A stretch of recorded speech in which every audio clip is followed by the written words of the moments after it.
Psalm 39 really is an interesting one, and there's so much that we could pick up on.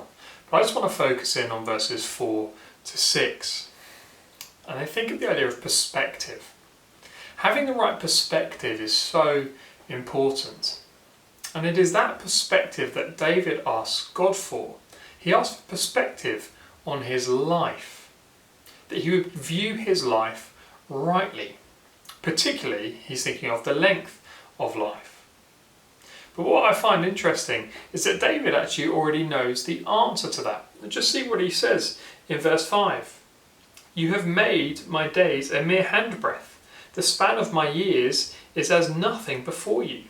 Everyone is but a breath, even those who seem secure. You see, he knows that his life is short. It's a handbreadth. That's not very big, that's not very long, is it? And he describes it as a breath. It's the same words that are used all through the book of Ecclesiastes. It's translated there as meaningless. It's breath, vapour. Having a small child, we like playing with bubbles, blowing the bubbles, pop, pop, pop. Well, David sees his life to be like that, a bubble, a breath. And David knows that, and yet he still asks God that he would know that he would grasp it, that it would really sink in. And we know it, don't we? We know that our lives are so fragile. How clear that is at the moment.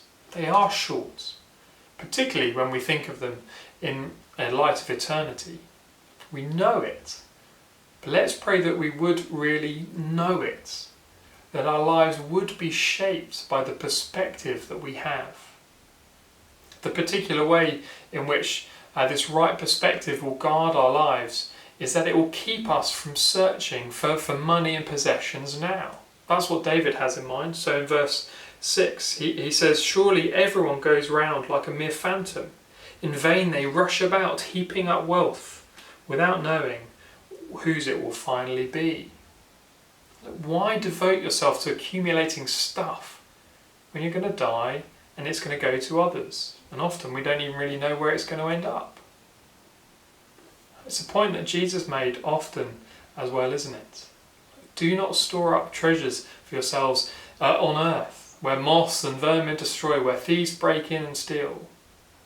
But store up for yourself treasures in heaven, where moths and vermin do not destroy, and where thieves do not break in and steal. Would God give us that same perspective on our lives now, that we wouldn't go after the wrong things?